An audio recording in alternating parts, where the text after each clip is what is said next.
Today's episode is brought to you by Patreon. If you're interested in supporting the show, go to patreon.com/JoshuaVelas and become a $2 backer today and get early access to the new episodes. I'll be leaving a link in the description down below, but for now, on to today's episode.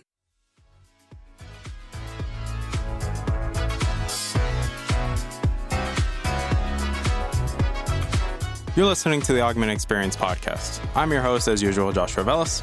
I'm a student, musician, and a gamer at heart. Join me as I sit down every week to talk about all the latest news in the technology, business, and video game world. I hope you guys enjoy.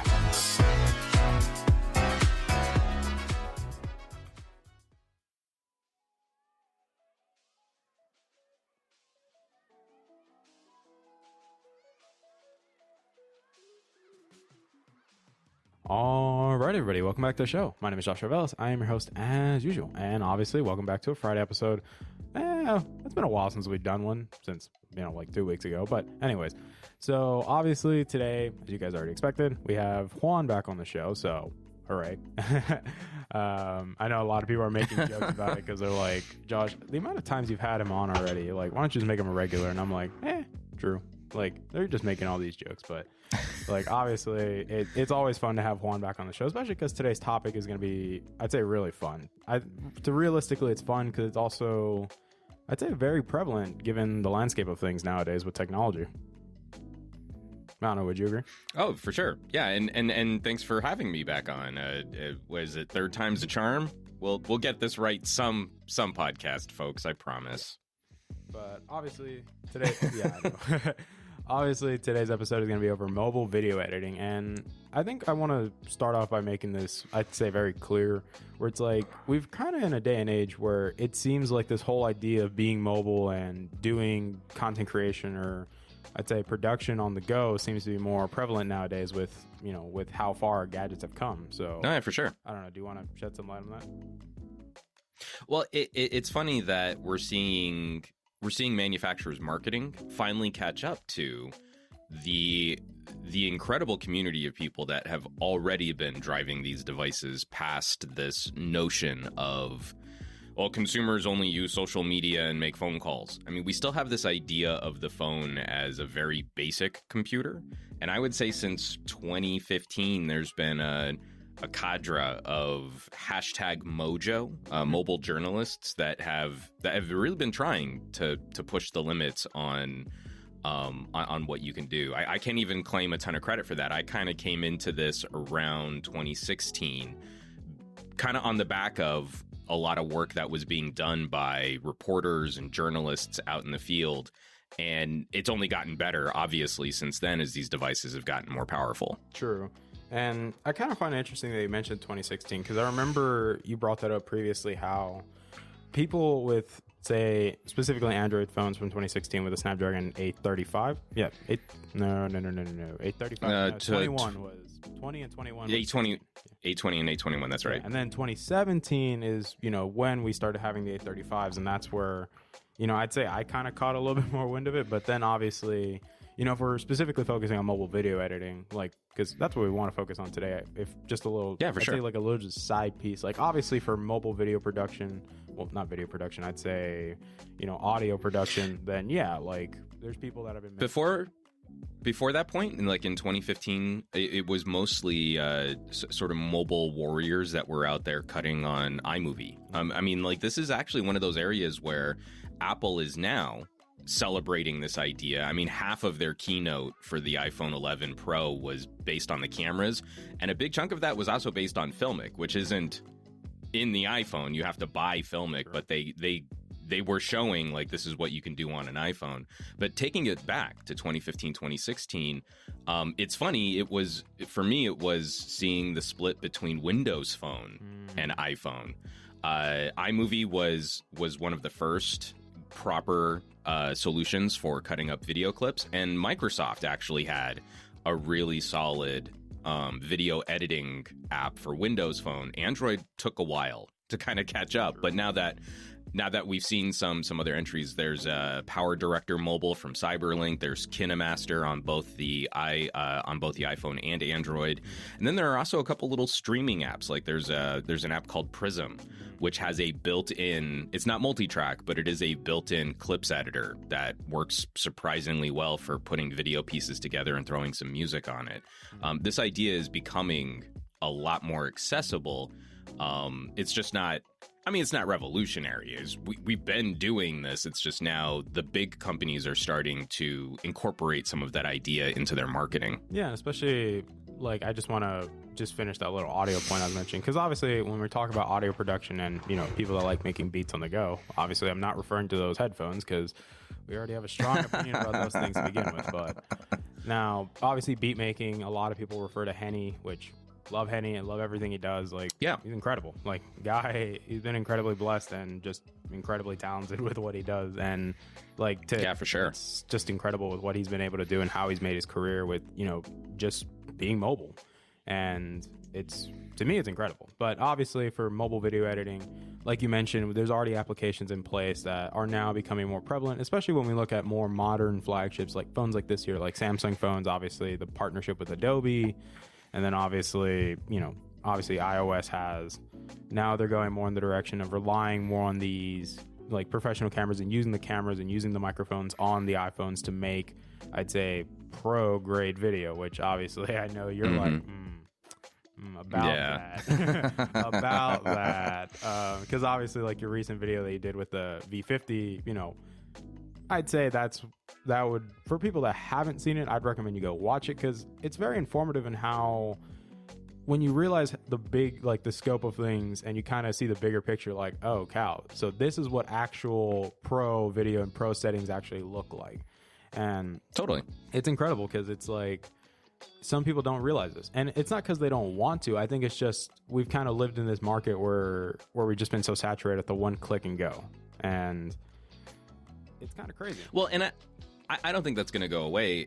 That's why I think it was so funny that Apple was so aggressive in showing off an app, was so aggressive in showing off Filmic, because the core of their actual camera experience is still very, the nice word I want to use is streamlined. I still think it's, there have been some recent polishing and some improvements, but I still think when you design to sort of a lowest common denominator, I think it's streamlined to a fault. There are some things that are actually more difficult and more cumbersome about working in a software platform that's overly hand-holding and it tries to help you out too much.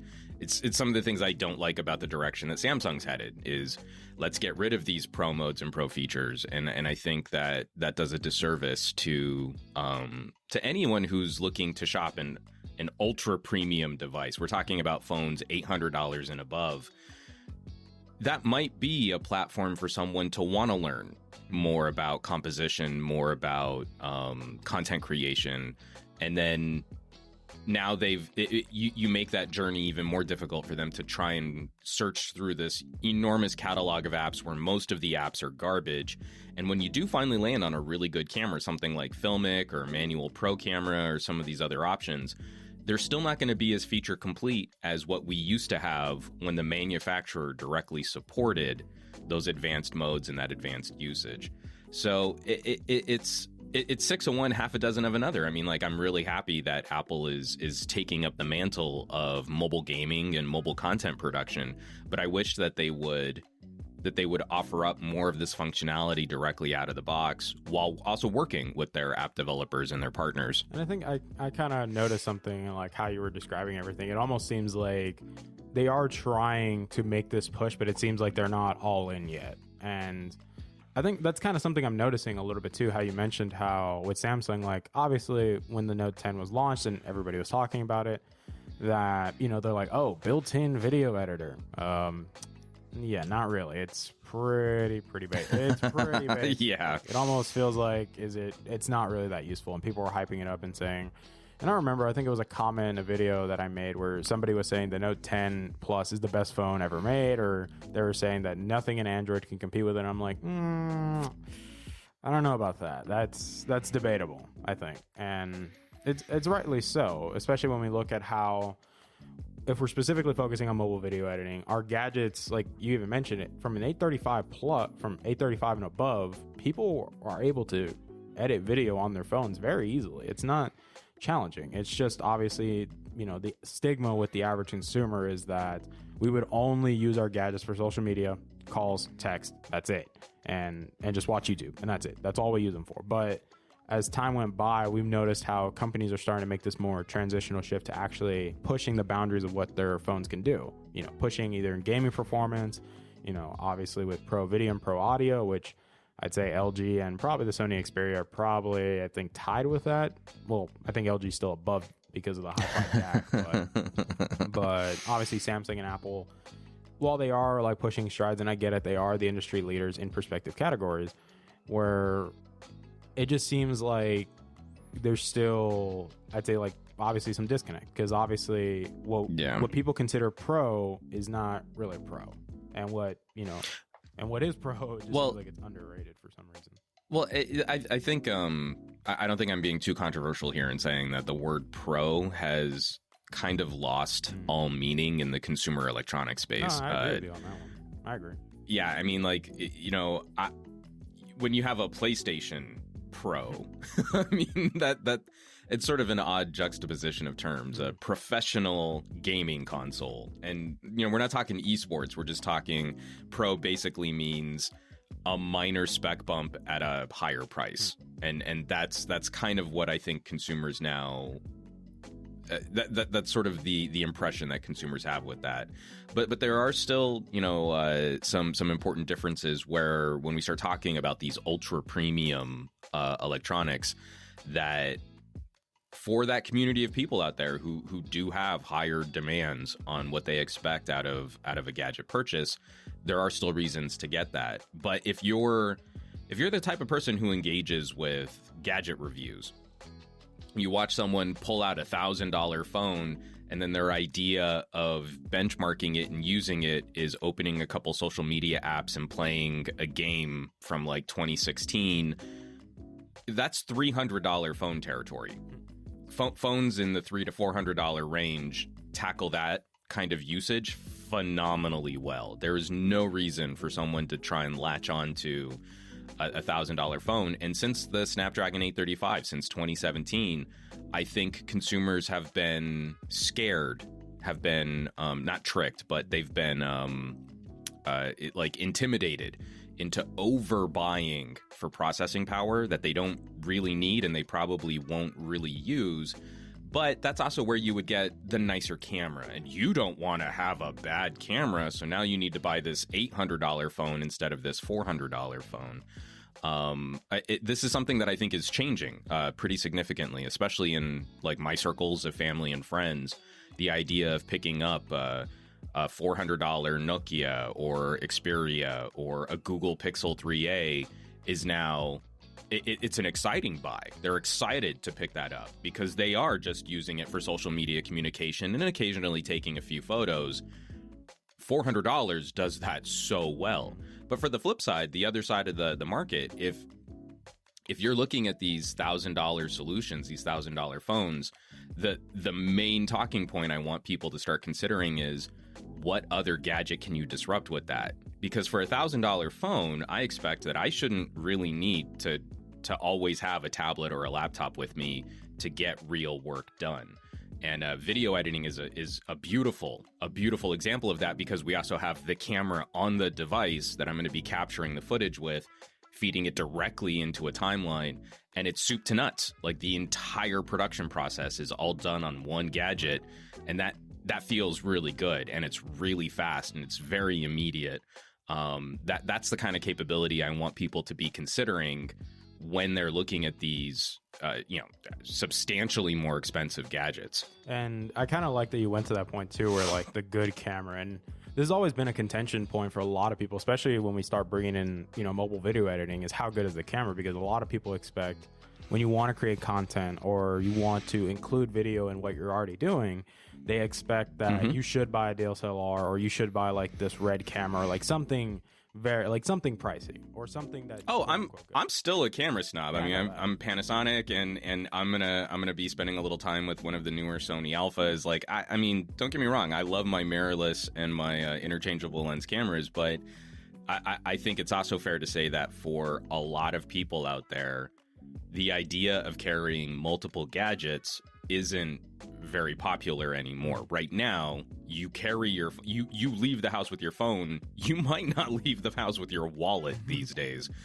That's true, actually. It used to be the terrifying, if I left my wallet at home. Now, if I'm out walking, it's like, no, I'm fine. I've got my keys. I've got my phone. Yeah, I'm good. Yeah, So, go ahead. It's kind of crazy to me that you even brought that up too, because it's like, especially with like the whole things with like Google Pay and like having all your cards on your phone. Obviously, I don't know about your license. I don't know about that, but probably should keep that on you. But not when I'm driving, but again, I walk around my neighborhood a lot, and it's like if I can keep one less thing in my pocket while I'm gonna go take like a 3-mile walk and I'm gonna go get lunch. Like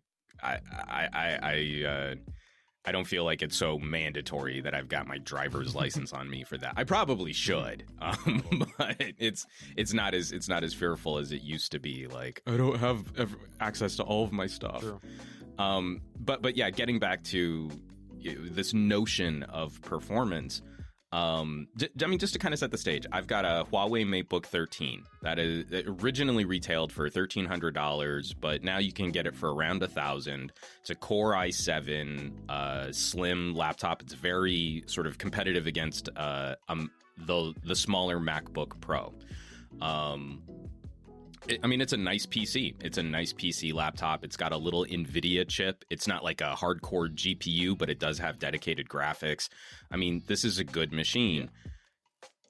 When I render 4K video at, sorry to, throw out all the nerdy specs and numbers and stuff, but when I render 4K video at around a 50 megabit per second bit rate, which is pretty high quality video, about a minute of clips with transitions and a soundtrack will take about 7 minutes to render, which isn't bad for a thin, portable laptop kind of solution. My Pixel 3a can do it in 2.5 minutes at the same quality. That's a $400 phone. I don't lean on the Pixel 3a for that kind of hardcore use because I do feel that there are advantages for some of the more premium phones that have cooling solutions to help your phone run more consistently, that you're not cooking the battery. But anyone out there concerned about, I don't know if this $400 phone's going to have enough horsepower to get me through my day. Are you rendering 4K video? Because the Pixel 3a doesn't stumble at all. I mean, it's really good. And again, that's a $400 phone on a mid-ranger chipset. I think we would all agree that it has one of the best cameras of the year on a phone that's half the price, or less than half the price of an iPhone 11 Pro. Yeah. That's where we're at right now. And getting that idea out there, it's just we're overcoming just the years and years of marketing and conditioning that if you look at these devices, you're going to be in for a bad time. They're compromised. You don't want to have to deal with compromises. But what does compromise really mean? So you don't have the fastest Geekbench score and you can't play like console grade, graphics intense games. Fine, but for really getting work done, you're not really compromised. This is still a perfectly capable device that is well above this notion of, I guess you just get it if you're poor and you want to cover the basics. I get very frustrated with that notion of sort of tech elitism because it still sort of forces, it scares consumers into overspending on things that they probably don't need. True. And it's kind of like I made this point too in my last episode regarding like the whole leak controversy with the iPhone of 2020, where we went like it's so ironic because it's like I've even talked about this a little bit, and we're even going over this in my Foundations of Broadcasting class, where I made the point that in my opinion it seems like, and I'm making this very clear, this is my opinion, that it seems like we might end up going into another phase of almost yellow journalism, where it's like it don't like there's just so much like, can you really trust everything that's on the internet? Like, can you trust your reviewers? Can you trust who's presenting the information that you're receiving? And we always talk about this too. Like, you even say like people that are well informed about these topics or well informed about these gadgets should be leading these discussions rather than playing the bystander. And no, it's no, I mean, it's definitely a concern. The main issue that I hope people will start addressing, especially with you still being in these academic institutions, is media literacy. I still don't think, even for techies, tech enthusiasts and tech fans, we like to think that we're smarter than the average bear when it comes to this stuff, but we're just as susceptible to the emotional hooks of old school marketing. Sure. If someone markets to us, it feels really good, so we're inclined to follow that rabbit down the hole. It's the same as any other consumer group or consumer demographic, but even for tech enthusiasts, I still don't think they understand how manipulated their content is as it gets fed through the machine of social media and algorithms and YouTube and Facebook. They've got a vested interest in trying to keep you on their platforms for as long as possible. True. That doesn't reflect, the wide variety of content that's putting out there. It becomes an echo chamber for popularity. And we talked about this last time I was on, so I don't want to soapbox too aggressively. I'll get back to talking about video editing again, but just to leave off that idea, when you look at smaller communities of people that are sharing things like on Reddit, it's a very different landscape than if you go to YouTube and you check out like trending topics, or you check out the subscriptions that you have that YouTube will give you notifications on, because YouTube is not notifying you about all of the stuff you're subscribed to. YouTube is trying to keep you on their platform as long as they can, which sort of weaponizes the more toxic flavors of discussion. Yeah, and I think making that smooth transition, it's like when we think about mobile video editing, especially in how companies nowadays are trying to push this idea even further, it's still fascinating to me how tech enthusiasts and tech journalists really aren't reviewing these devices in that aspect, even though that's what they're being advertised as, or that's what they're pushing. It's a big claim. It's a big claim, and they're not testing it. Totally. So I've been doing video rendering tests since probably the beginning of 2017. Something I've been trying to incorporate in my reviews and my coverage. I just put out a review, my long-term review on the LG V50, and I know I talk about LG a lot. This is one of those clear examples that I can point to as like a performance delta. Mm-hmm. I don't put a lot of faith into synthetic benchmarks. I think they're a little too easy to manipulate. Excuse me, sorry, I'm chugging my coffee here. It's still pretty early. Just a little sample of my biology there for your listeners. But it's you can write in a little bit of extra code to say, oh, when I see this benchmark, I want you to go ahead and full throttle the higher performance cores on this chipset. I mean, Samsung just settled a class action lawsuit from the Galaxy S4 from when they used to manipulate synthetic benchmark scores. I mean, this stuff is pervasive. And so that big number that looks really cool doesn't mean a whole lot. So I have the OnePlus 7T. That's a phone that's been getting a ton of buzz because it's got the newest Qualcomm 855 Plus chipset. And it's fast. It's a screamer phone, but it's really not faster than a really well-built 855 with good thermal hardware. True. A 7 Pro can still hang with it. My V50 can still hang with it. Yeah. So, again, if we're not really going to examine the claims of the manufacturers, then we're not really reviewing the device. We're more making savvy commercials that are entertaining to watch, and that's still fun. I mean, if we want infotainment, I'm not gonna say that there aren't a ton of fun channels that I still watch from people that kind of skim and then share some of their opinions, and then we kind of know the conclusion that they're going to arrive at before they finish the video based on the popularity of that phone. If it's a less popular phone and there's a compromise, then that's a deal breaker. But if it's a more popular phone, then you're pretty sure it's just something you can get used to. Samsung getting rid of the headphone jack, it's a bummer, but you can get used to it. Like that kind of stuff. We already know, we already know what they're going to arrive at. Like it's pretty straightforward, especially like it kind of leads back into my whole like the arguments I was having with people regarding the Note 10 Plus and how they were saying, oh, the OnePlus 7 Pro isn't clocked as fast as the Note 10 Plus. And I'm like, okay, first off, that's a lie.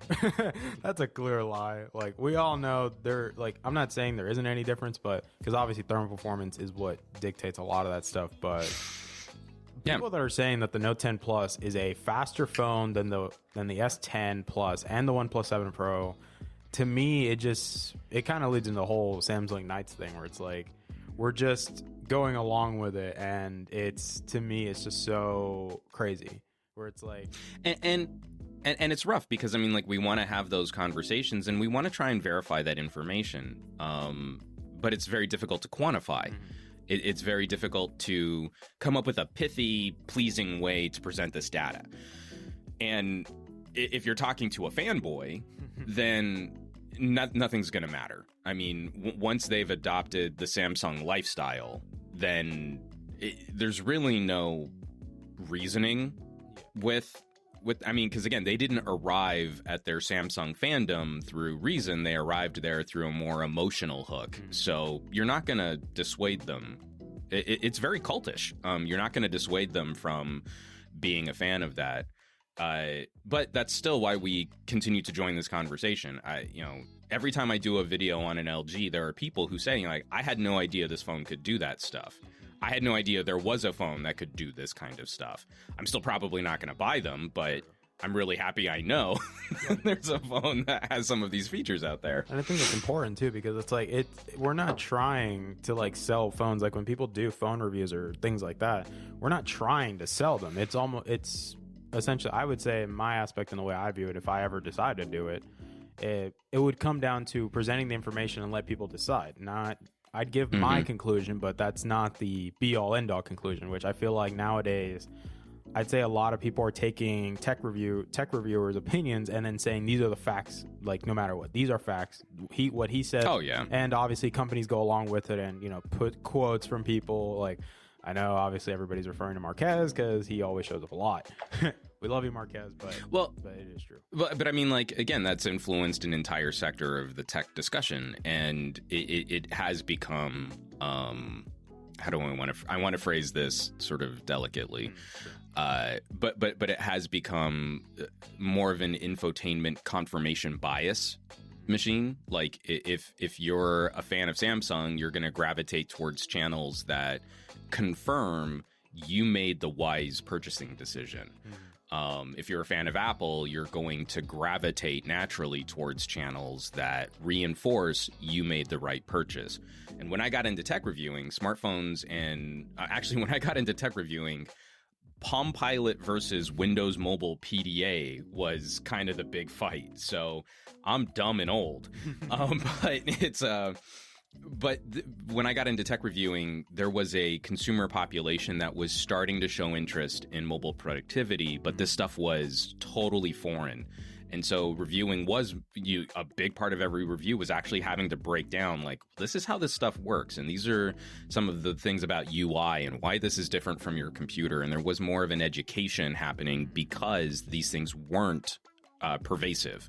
Now, tech reviewing is what's the flashiest way that you can read the specs off the side of the box, and what audience do you cater to, because you're going to follow the whims of that audience. You're not actually instructing, you're not actually comparing.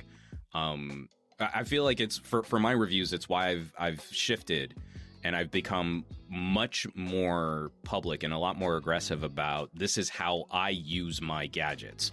My review is focused a lot on a tier of use that's leaning more towards content creation and multimedia consumption at a very high tier. I want audiophile grade hardware. I want professional grade editing capabilities. If you don't have those kinds of concerns, you will not have the same kind of experience with the phone that I did. And if I'm not upfront about that, if I'm not clear about where I'm coming from, then it's very easy to fall into that trap of, and here's the phone, and it has this much RAM, and it's got this many megapixels in the camera, and this many giggle flips in the chipset, and like it, it's easy to get lazy because you're just making videos for an algorithm so that you can maintain popularity. But again, getting back to video editing, it's the thing that I really hope people pay attention to, because I mean, we talk about these things in sort of professional context, but think about how awesome it is when you get something from a friend or from a family member and it's made with just a little bit more care. I've been doing this for years, but like if I send a video to my mom, with my daughter in it, it's not just shaky, crappy cell phone handheld video. Like I take 2 or 3 clips and I stitch them together and I put in a couple little transitions. And for my daughter, it's often like a Daft Punk soundtrack just because she's such an active little kid. And I mean, just like, it means so much to show, like, this is what my daughter's doing. And I put just that little extra effort, just that little extra attention into it. I mean, like, that totally makes my mom's week, those are the types of experience. When we talk about pro video and editing and multi-tracking and all this stuff, I mean, it's really easy to intimidate the air quotes average consumer. But I really hope that people don't lose sight of the fact that making your own stuff is flipping awesome. Yeah. And sharing that, even with just your family and friends, not trying to be the next YouTube vlog sensation, but sharing that means so much to people. And now we've got devices that absolutely blow the doors off that kind of use and that kind of functionality. And I just wish people understood that better, because again, you've got a supercomputer in your pocket. What are you doing with it? Because you could be doing more. Yeah, and I think that's highly very true. Like, and I'd say using my personal experience, that's how I felt before I even started doing this entire show was, it seemed weird because it's like I'm being told, oh, you have to learn how to use, all these plugins, you have to do all this stuff. And just because we did a project using Audacity, it's like, oh, this is much simpler than what I thought it was. Obviously, granted. Oh, yeah. Granted, I will say this very clearly. I put in the time. Like, I was in the media lab for like 4 hours working on my project and getting it right. And the girl was, right. I think the girl was surprised. She's like, holy cow, I've never seen somebody this interested in this project. And, people were asking me for advice in the media lab while working on the same project instead of asking Laurel. And it was so funny. And she said it was funny too, because that's why she recommended I work in there. I got denied for the job, but that's a whole different thing. But but you put in the effort, man, and you're a better man for it. Yeah, and I'd say to me, it's so crazy because a lot of people view it as there is this learning curve that, I can't afford all the good equipment. I can't have all the nice toys that everybody else has. And the reality is you don't really need it that much. When you have, like, for example, like when we talk about video editing, your phone can, depending on your phone, really, I'd say any phone can, well, not any phone, obviously not flip phones and stuff like that, but like depending on your phone, like 2017 above, mobile video editing is a very, very easy thing for you to do. Attainable. It's very attainable. Yeah. But I'll retract easy because, it takes time, it takes effort, it takes people willing to put in the work. And, I kind of use this example. I use my friend Ryan. We're a very creative kid, very creative. I'm not even exaggerating. Well, incredibly gifted. And it's so crazy how I recommended the 3T to him, and he made the 3T last until this year because he bought it when it came out, and he made it last all the way till this year, and then he got the 7 Pro. But Ryan would always like do everything with his phone. Like he would always edit video. He would always put that little touch in there, put in the time, put in the effort. He'd work on the audio, he'd work on the video and make it clean. And it's crazy because Ryan is only like he's already a senior now, but you know, for the time he's been doing that, it's, to me, it's like if somebody in that, I'd say like when he first got it, when I met him, he was like 15 or 16, that if he can do that, that doesn't mean you can't, but it just means what's the difference. And especially for mobile video editing, where now it's just becoming more and more and more accessible, where, you know, people with iPads can do it now. Like, granted, you can edit the video on your iPad, but you know, that's kind of the whole point. But you know, you can use your phone to record the video, you can edit the video on your other accessories or even on your phone itself, and then, you know, put it out there. Maybe not to become the next YouTube sensation, clearly not, but, well, I'm not saying it can't happen, but, you know, let's be more, I'd say, realistic at least. But, you know, because everybody is like, oh, I'm going to become the next YouTube sensation. Okay, you know, just be level-headed, you know, have realistic expectations, like, let's not go overboard, you know. Kind of the mantra I keep to myself, realistically, and you know, doing all this, it's like, you know, keep a level head. And yeah, me, I mean, again, it's sorry, to follow that up, it's not a question on the tools anymore. It's not a question about the capability. We've had the raw horsepower for years now. So if someone has designs on being the next YouTube sensation or the next social media darling or star, it kind of doesn't matter if you have a modern day smartphone, if you're working off a tablet or a laptop or a desktop. I mean, they've kind of all reached parity. Different pros and cons, definitely different, highlights and compromises to make on each platform, but you're not hurting for the power. And that's again, it's kind of the idea that I like to try and get across is maybe the next phase of technology won't be very exciting because the next phase of technology should be trying to get the most out of what you already have. You know, when we look at game streaming and Google Stadia and Microsoft XPlay, I mean, like the big tag should be play higher quality games on the stuff you already have. If you've got a reasonably a recent phone in good condition, get more computing out of the phone you already have. Or if you're looking to shop one of these monster premium, pro phone solutions, see if you could also disrupt your need to always carry a laptop along with you or a tablet along with you. I mean, it's scary at first, but I fly with a phone, a little folding Bluetooth keyboard, and sometimes I'll even pack a Bluetooth mouse. And I'm not hurting for not having a laptop. I mean, it changes my workflow, but it doesn't restrict my workflow. Right. And that's the last hurdle is like people seem to get really afraid when their behavior needs to change a little bit, but you're not actually losing capability. You're not actually losing functionality. It's just unfamiliar. And when something's unfamiliar, I understand that can be scary. But there's very little that's going to restrict you from doing the same things that you were able to do before. You're just going to have to do them in a slightly different way. Right. And, I'd say kind of incorporating it to myself, too. It's kind of like the discussion I had with you. And I'd say kind of one of the main reasons I wanted to do this whole episode was, that's kind of the direction I want to go in a little bit is, how can I be more productive with my gadgets? Because obviously, in terms of mobile hardware, yeah, I have some pretty powerful gadgets. Obviously, I have my OnePlus 7 Pro. I have my iPad Pro. Yeah. Like, I have all these tools. It's not a question of the power anymore. It's more of, am I comfortable going in this direction? And, it's what a lot of people always say is, you won't learn how to grow if you're always comfortable.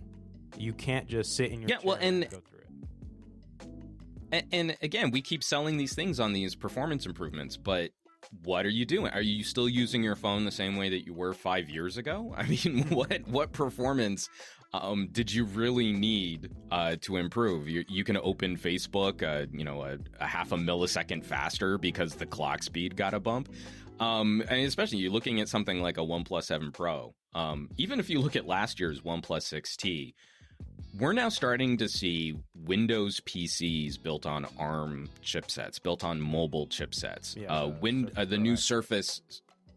Yeah, exactly. The new Surface is there's a version. I need that to sink in. if you're talking about Qualcomm ARM chipsets, those are very similar in their performance characteristics to the kit that's in your phone. So this fear of maybe I'm missing out or maybe I won't be able to do this, you might have to pick up some different apps. You might have to pick up some different software.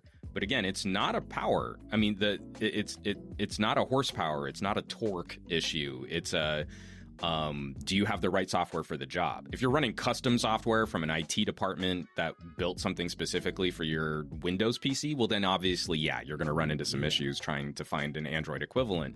But if we're talking about audio, if we're talking about video, if we're talking about content creation in general, I think people would be, I think there are still too many people out there that will be surprised by, oh man, this OnePlus 7 Pro can actually do things much faster than my, $1,500 laptop can. Now we just need a few extra tools so that people can work more ergonomically or can sustain battery life better. I mean, there are still some issues, but the actual performance component was met 2 years ago. The actual horsepower, we've already passed that threshold. Now it's just a couple little accessories or maybe just the time spent learning a couple different apps and you're off and running.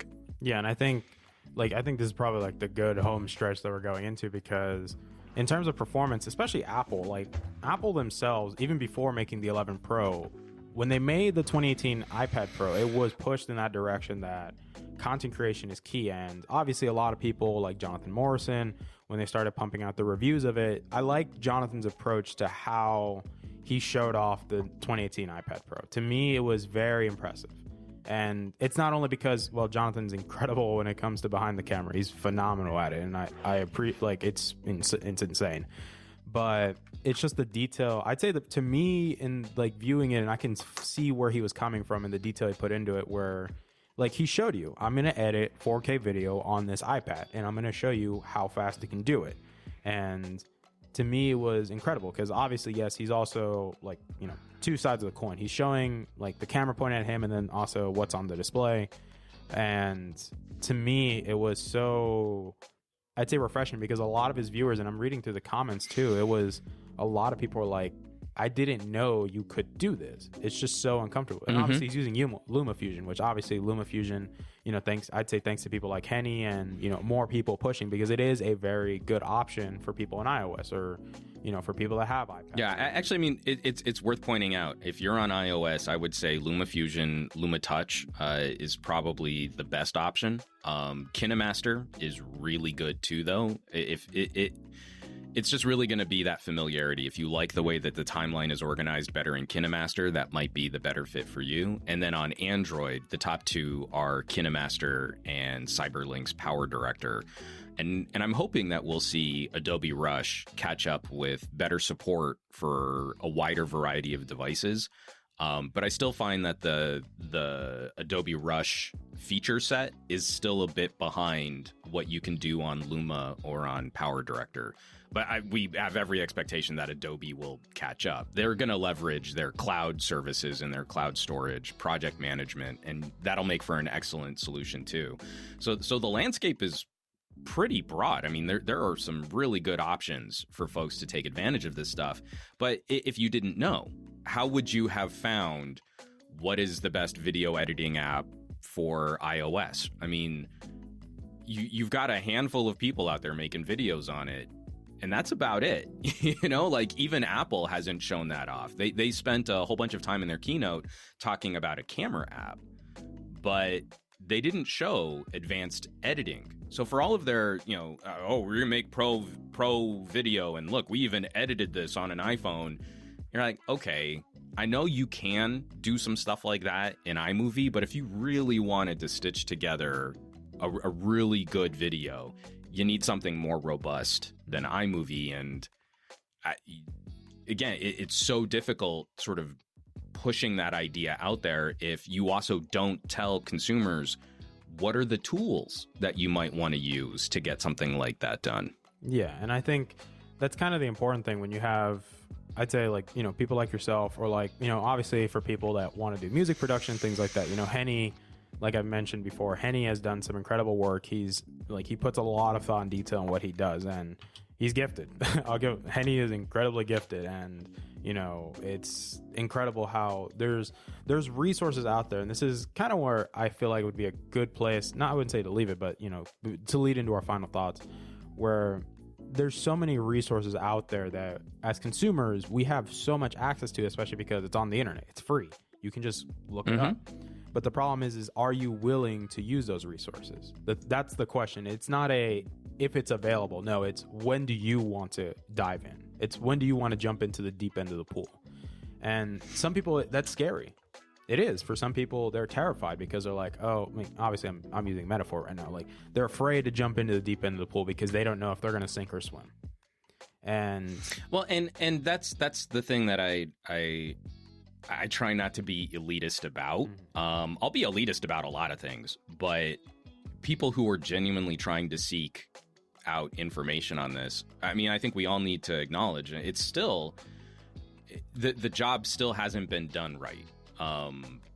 Getting good information out to people on what their expectations of performance should be, on how to verify these manufacturers' claims. Again, the iPhone 11 Pro is probably the most powerful phone on the market today. But if you look at Apple's bar graph of like a 20% improvement over the iPhone XS, yeah, again, all hail the bar graph, blue line bigger than gray line. Real world applications, we're really only seeing about a 5% performance delta over the iPhone XS. So is that worth another $1,000 smartphone for you? Did you really get even just the time and effort it took to flip an iPhone XS to an iPhone 11 Pro? I don't think anyone would really be flipping out about 5%, right. And jumping through all the hoops to get that. So I try not to be elitist about people who genuinely didn't know about these capabilities and are trying to figure it out, because the landscape is still kind of rough. It is still difficult getting good information on what apps and what services. And, every video I make, it's, what app did you use? What app did you use? What app did you use? What game are you playing? What game are you playing? And you're like, I said it in the video, but I'll reply to your comment and individually try and walk people through some of this stuff. If someone's genuinely interested in trying to figure it out, I'm happy to spend the time to point this out. But that I think is one of the last hurdles. It's one of the last challenges, because we don't want this to just be, Apple showed off Filmic, so now Filmic is the only camera app to get on the iPhone, because there's also some other competing stuff out there, and there's some other really impressive solutions that you can use for capturing content. Now we need to have the same conversation about editing and distributing your content. And like you were just pointing out, I mean, Luma is great, but how many people out there also knew about KineMaster? KineMaster is also great, so we want to try and spread good information in a way that's accessible to people who genuinely seem interested in learning about this stuff. Right. So I think that's probably like a good place to end it. Is there any closing thoughts you have, before we wrap things up? I mean, the general idea I want people to take away is you can do more. Get more of your money's worth when you pick up one of these things. I feel a lot of people are getting shortchanged by using their gadgets exactly the same way that they always have, and you could be getting a better bang for buck, either by buying a less expensive gadget or by doing more with the gadget you might already have. So check it out. I mean, dig in. Yeah, spend that little extra bit of time, that little bit of extra effort, and I think you'll be well rewarded for it. Yeah, and I think, to me, that's pretty much the best way I can say it, is like, just don't be afraid. Like, it looks intimidating, but it's not. It just relies on you willing to plug yourself in and willing to dive in and just enjoy yourself, have fun. That's the whole point, is to have fun. You learn from trial and error. That's it's kind of the advice my friends always give me, especially for engineers, where it's like, you can't be afraid to put your hands on something. You can't. Like, you cannot be afraid to plug in and just get in there. Like, you may not know something, but that doesn't mean you can't pick it up. You just have to be willing to engage. And to me, I'm 39 years old, and I just this entire time I finally figured out how to solve a Rubik's Cube. I mean, you can teach old dogs new tricks, man. I mean, get in there, do some cool stuff. You can, but overall, thank you, Juan. I really appreciate having you on again. Obviously, third time's a charm, and obviously a lot of people seem to love it. Like, a lot of people seem to love these discussions, and they just I'm happy to. I'm happy to jump in, and again, it's always fun and satisfying finding communities of people that really enjoy digging a little deeper. So I'm always glad to join you for another gadget chat. Yeah, I appreciate it. But overall, thank you guys so much for your time. I love you guys to death. Thank you guys so much for coming back and supporting the show. It really means a lot to me.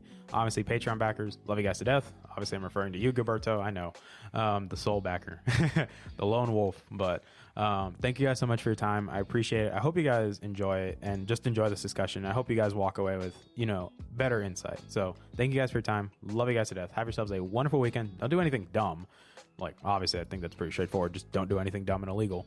But take care of yourselves. Bye, guys. Hey there. Thank you for listening to today's episode. I really appreciate it. Thank you guys so much for taking time out of your day and listening to today's episode. If you're interested in supporting the show, whether it be financially, clicking the follow button, or just sharing the episode, it all works for me, guys. Thank you guys so much for your time, and I love you guys to death.